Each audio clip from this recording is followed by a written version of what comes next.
はい、分娩舎解体計画です。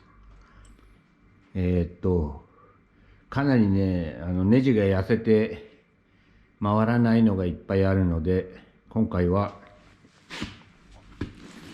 これナットツイスター、中が特殊な形になっていて、ナットに食い込んで回すっていう、ソケット買ってみました。回るのか。で、この一コマ、ちょうど今この床材が全部剥がれてる、ここを壊すのに何分かかるか、延々やってみたいと思います。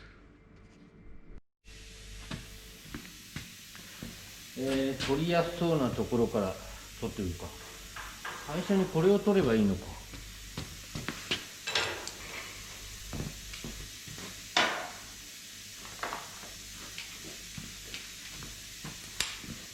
回るかな。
時間かかるな、一つばらすのに。